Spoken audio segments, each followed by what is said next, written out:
Previously on the Ron Van Dam Show. Should we go out to eat? I'm thinking about hair extensions. Ooh, that makes no sense. Stop playing with me. All right, here we go. And now, today's episode.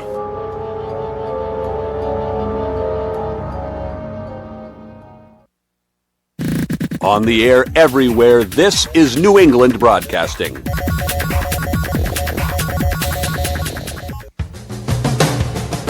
Good morning, good afternoon, good evening, good night.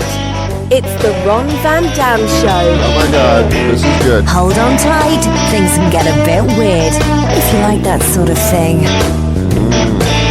Oh my God.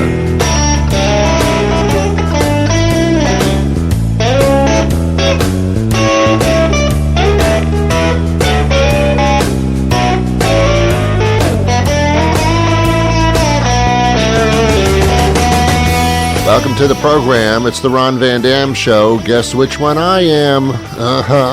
Yes, that's true.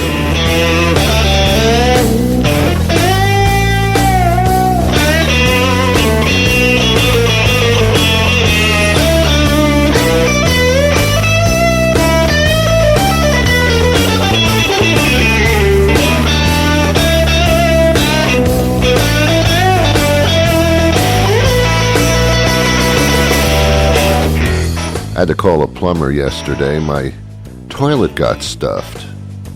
I don't know what that means.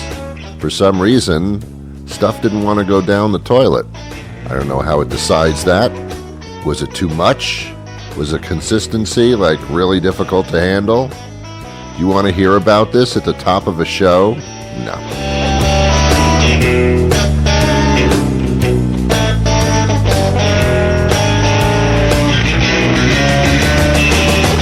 So the plumber comes over to my house and looks at my toilet and says, well, seems to be backed up. I said to myself, that's $200. That's what you do. You come in and you malign me. You insult my toilet. Fix it.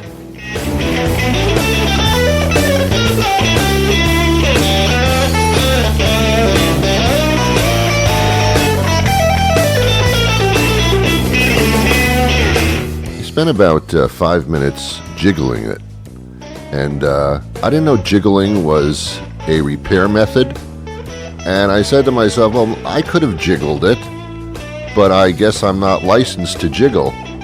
Now, I've jiggled things before, and it's fixed things, but I didn't think I should jiggle this. And he said, jiggling's fine. I'm jiggling.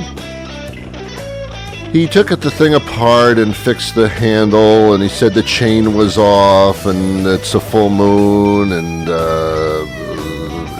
Aquarius and Scorpio are in alignment, and for some reason that means the toilet's not working, and I don't know. I was just so happy when he left because I had my toilet back. It's very important to me to be able to flush things out of my house. I don't like them sitting there just floating around. That's the worst part about a broken toilet. Stuff just floats around like a swimming pool. It's not pretty.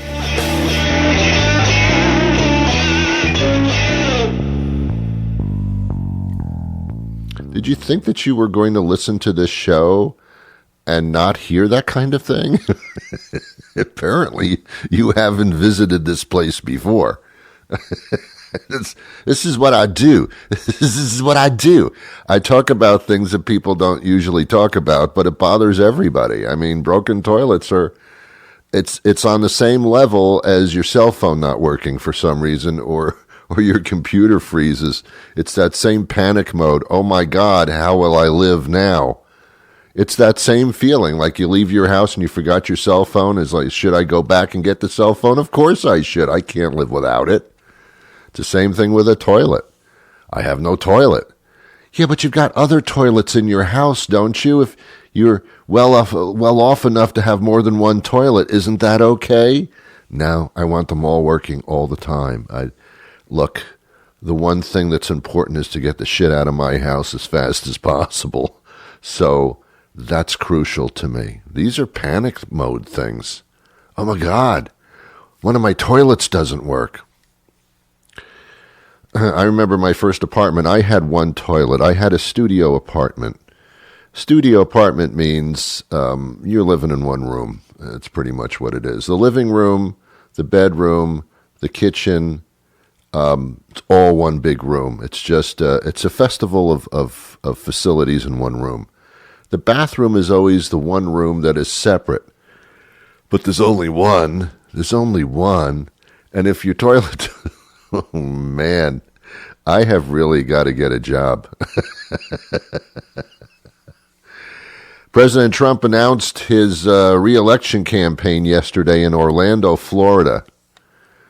I suppose now it's a Disney ride. The campaign ride of death.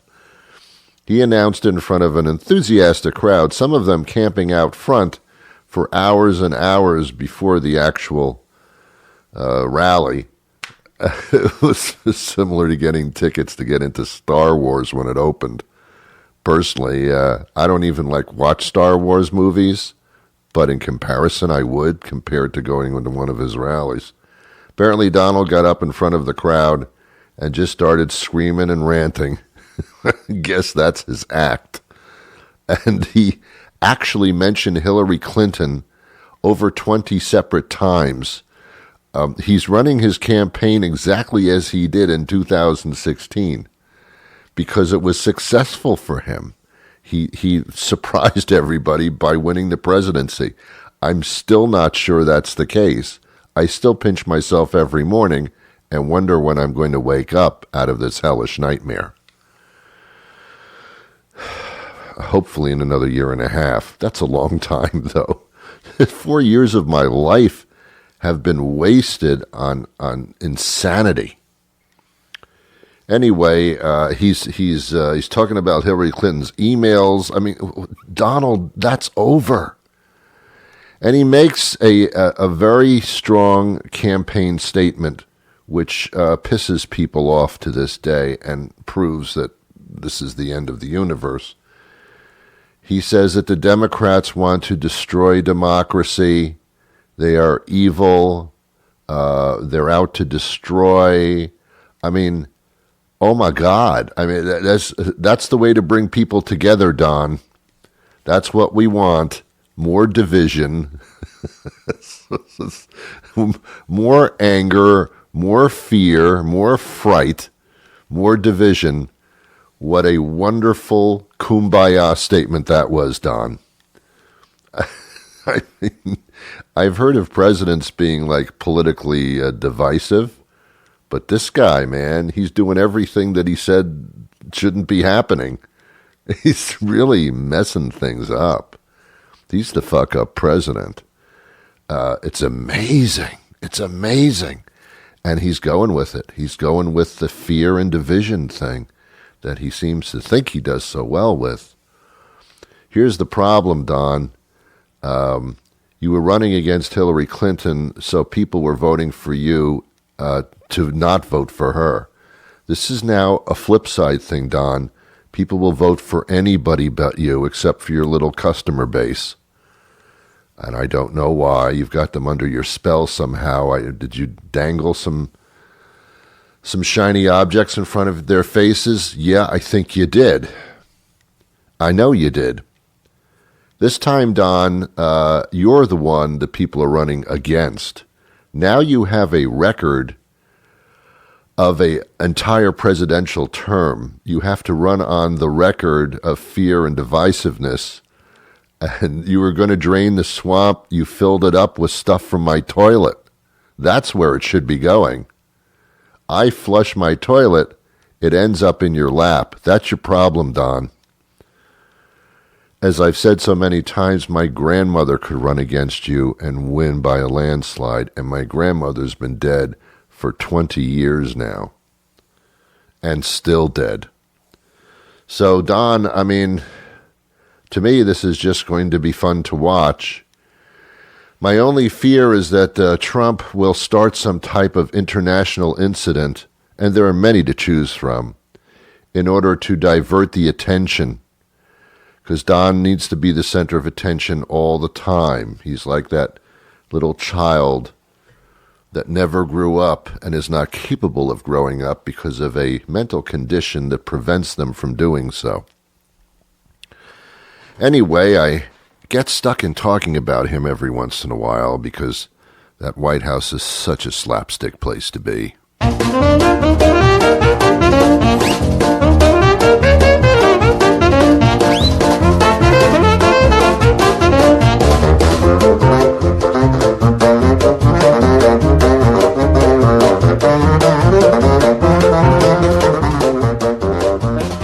I don't understand his relationship with Melania Trump. I don't think I can even spell her first name. I haven't met a lot of Melanias.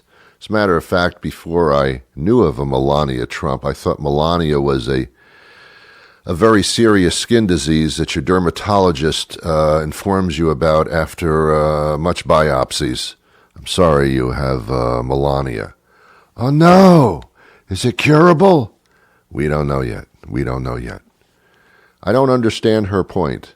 Most first ladies have some type of a thing, you know. They go out and they talk about some type of a cause. And Melania Trump's original cause was to stop bullying. I mean, is this like a joke? Am I on some kind of one of those TV shows where they prank you? Melania is going across the country to talk about how horrible bullying is. You got to stop the bullying. Oh my God, turn around and look at the orange guy behind you. Well, very quickly, that whole campaign kind of came to an end because it's just, you can't stop laughing while she's doing that. Since then, Melania's pretty much not done anything except for change her clothes in the afternoon into a second outfit, like she's just gotten married, getting out of the wedding dress, and now going to the reception. Melania is nothing. And every once in a while, I kind of put myself in Melania's shoes, which are actually red high heels that I can't do it. And I'm wondering if in Melania's mind, she's saying to herself, I don't love him. I'm in it for the money. Everybody knows it. So I just stand there and I shut up and I look nice because that's all Don ever wanted. He doesn't look for love or companionship or emotions or feelings. He's a cold-hearted piece of steel. He has no emotions. I'm just there for the ride. I'm the arm candy. It's my job. That's why he imported me from Middle Eastern countries and parts of Europe. I think she's a mail-order bride. I think it was Amazon's first category where you got free shipping. I'm not sure. As a matter of fact, when Trump said, I'm going to send out the immigration police and deport a lot of people, he said this 2 days ago. Melania probably said to herself, uh-oh, where do I stand on that? Should I pack my bags?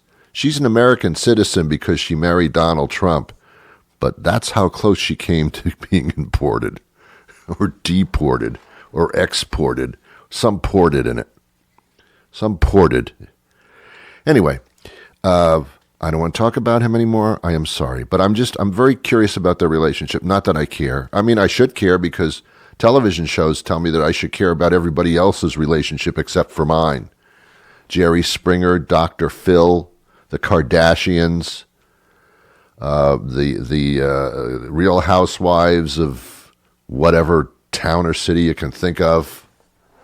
I'm supposed to get involved in other people's lives and completely dismiss my own, apparently.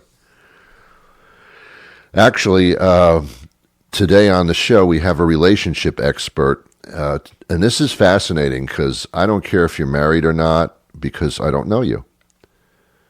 But everybody who's been in a relationship for more than like a couple of weeks probably feels that, well, this is getting a little stale here.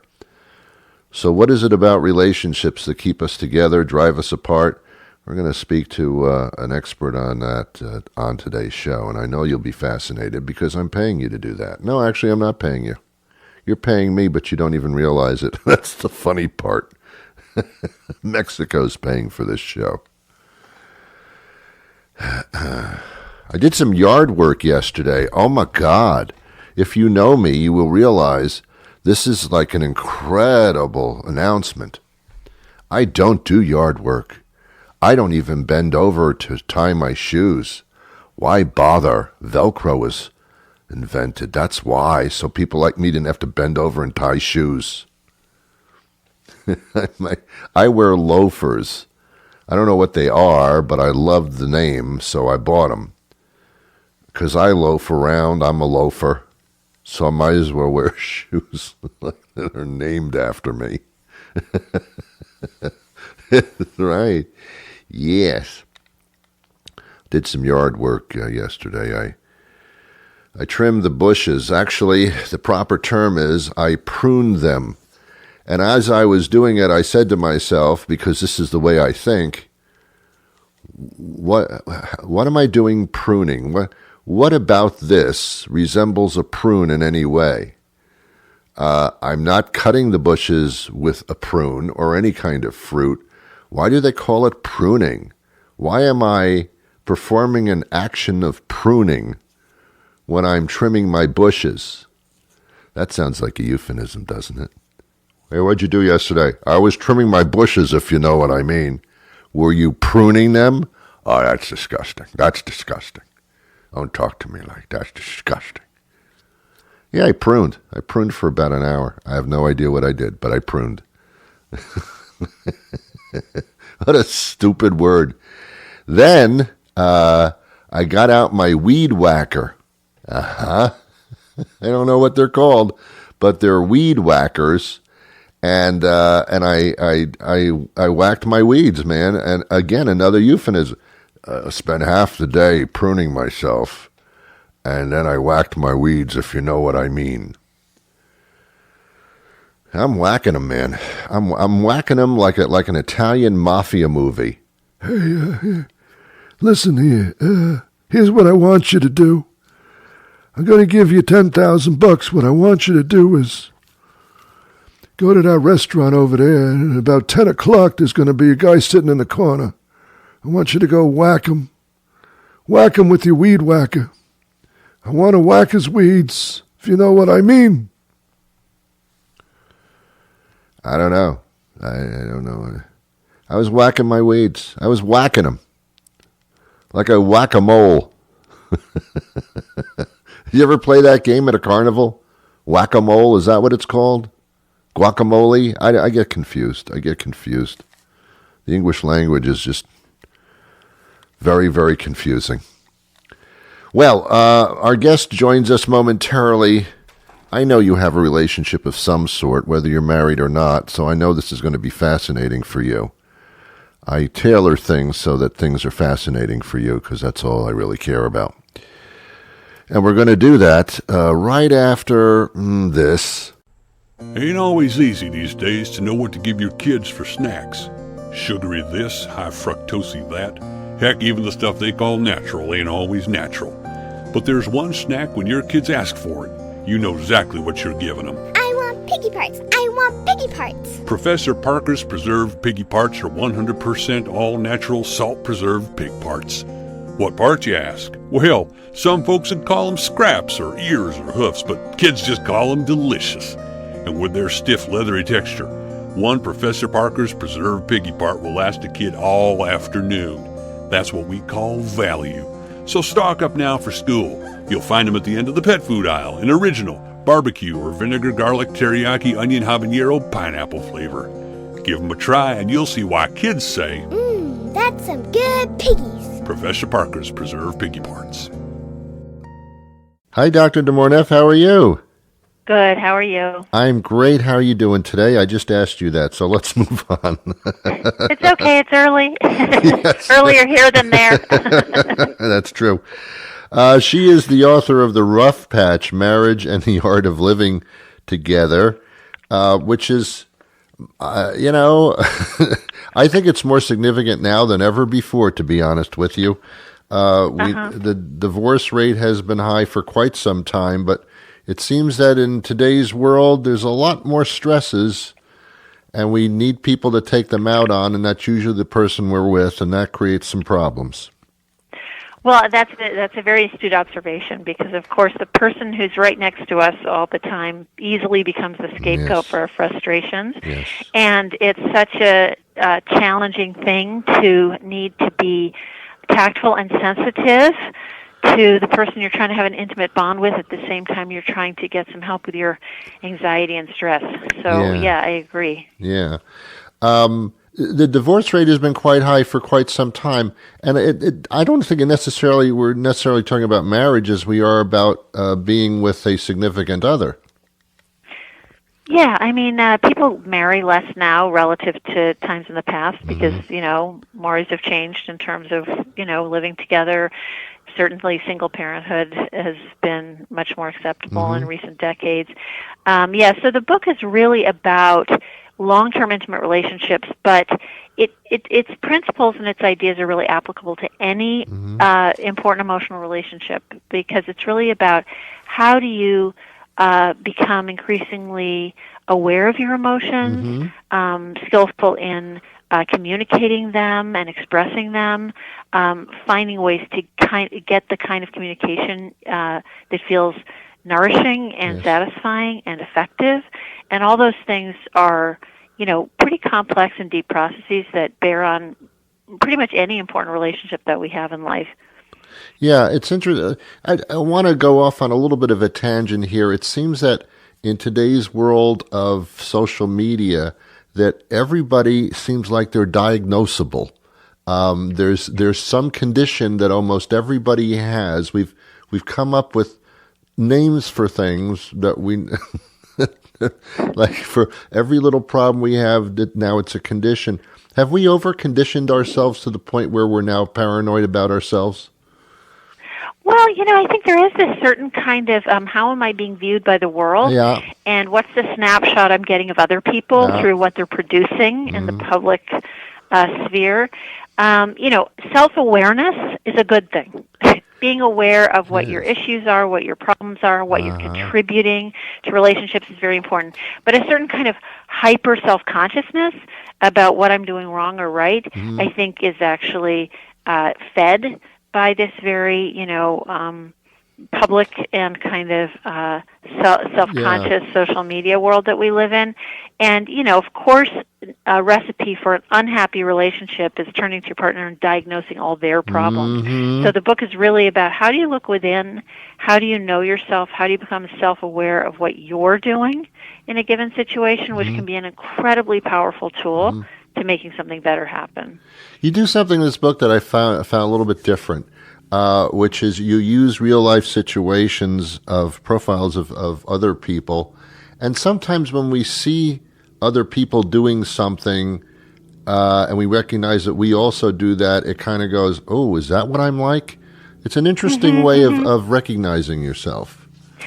Well, I am a therapist, and I've been a couple and individual therapist for almost 3 decades, and so the book is really drawing on that experience, because I sit in a room with people every day in these very intimate and private situations where they're pouring their hearts out. And I think one of the problems in intimate relationships is we feel so lonely and alone in, are we normal? Is what we're doing in the normal range of suffering? Are we some kind of failure that we, fight in this way? And I think to have a window, of course it's all anonymous and confidential and fictionalized, but to have a window into what's the intimate life of other people, how are they struggling with this, I think can be enormously helpful to people and kind of calm them down enough to sort of look at themselves. Because I think, when we're in fight or flight and we're in a fight, that's the last time we're going to be looking at ourselves. So this is a calm moment where you can read, you can get a window into other people's experiences in life and sort of use it as an opportunity for self-reflection.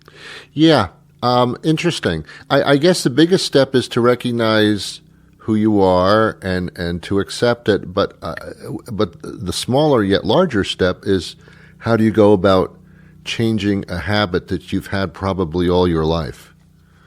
Well, right. So, I say to people who come into my office, if you could have fixed this through reading a self-help book, you already would have. In other words, there's a lot of great tips and tools out there. And if you're in an emotional place where you can read a book and see tips and internalize them, great. That's a great way of learning. But this book is trying to go to kind of a deeper level to give people an experience, meet them where they're at. Like, you're suffering, you're confused, you're lost, you don't know why you're having these problems, you don't understand how you're contributing, and almost lead them on a kind of emotional journey that's sort of like therapy. Here I am as a person who's been thinking about this stuff for 30 years, who has, I hope, some insight, who can kind of sympathize with you right where you are and kind of help lead you to somewhere new. But of course, changing ourselves is difficult, and it's a lifelong effort, and we're all amateurs. Yeah.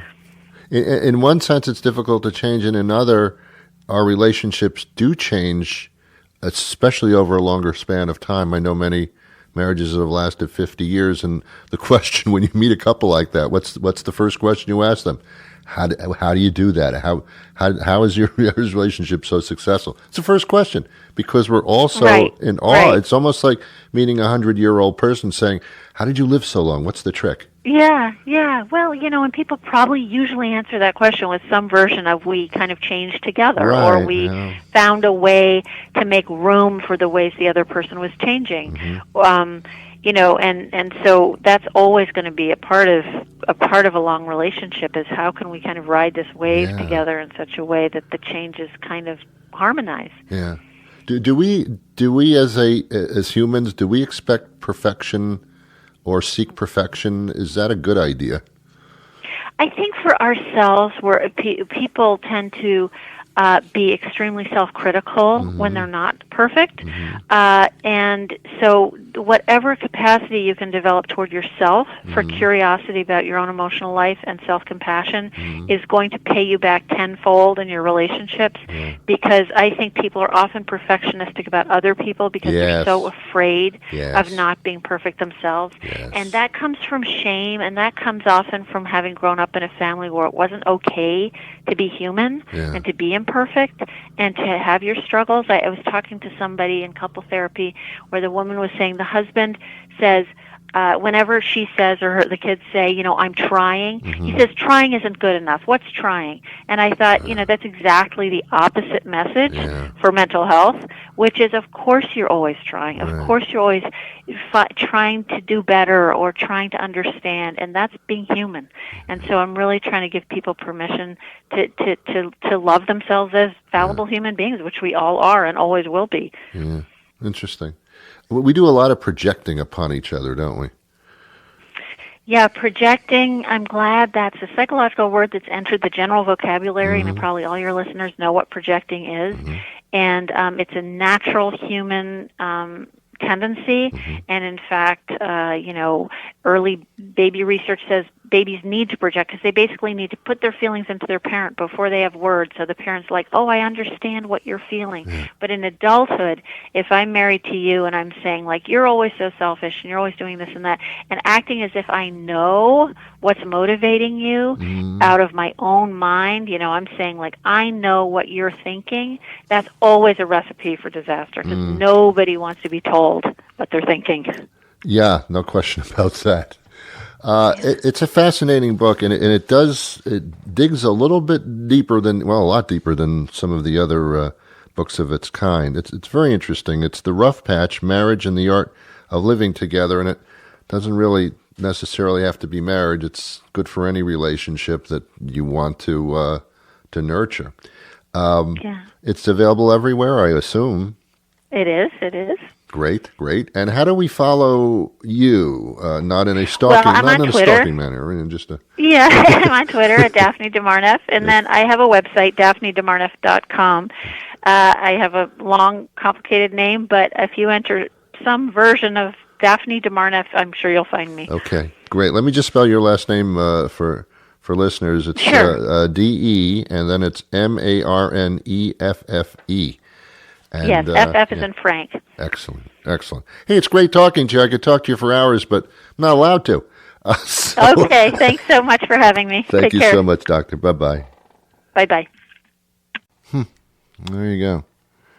There you go. It's a wonder that we coexist on this planet, isn't it? Sure, we destroy it with our toxins and our plastics and all the other stuff we do, our horrible habits on this planet. But at the same time, we coexist with other humans. That's not easy. You may say, hey, we're all the same species. We all should get along. But we don't. We don't. We've got good people. We've got evil people.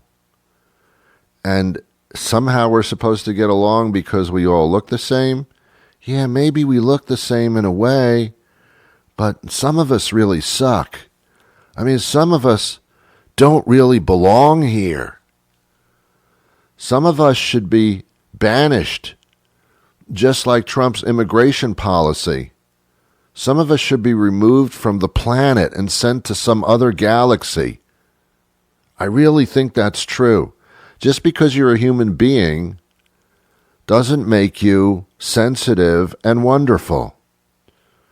That's where I part ways with the church and with some Christian philosophies, where there's a little bit of good in everybody.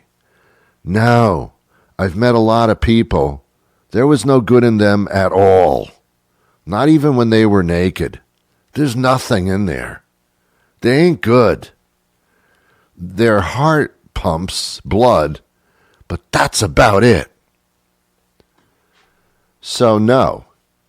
No. Not all humans are made equal. Some of them are made stupid. And with that, good luck with your relationship. Do you know your chosen other, your boyfriend, girlfriend, your husband, wife, whatever, is really the closest person to you for this reason? And I think I mentioned it during the interview here.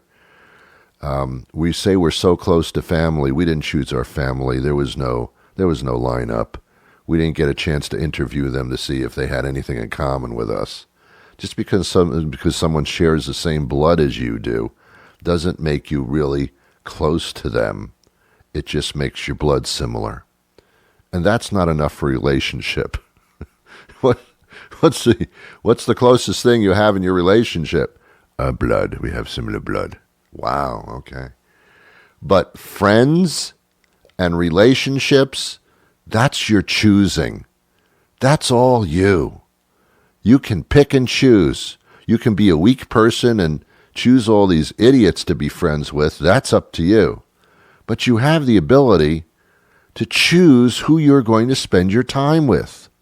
Yeah, that's up to you. None of these people were forced upon you unless you work in an office in a cubicle and the other person in the cubicle is a complete asshole. That's like family. I'm talking about friends and relationships. Husbands, wives, those are your choosing. If it didn't work out, it's because you fucked up. Have yourselves a wonderful day. I wish you peace.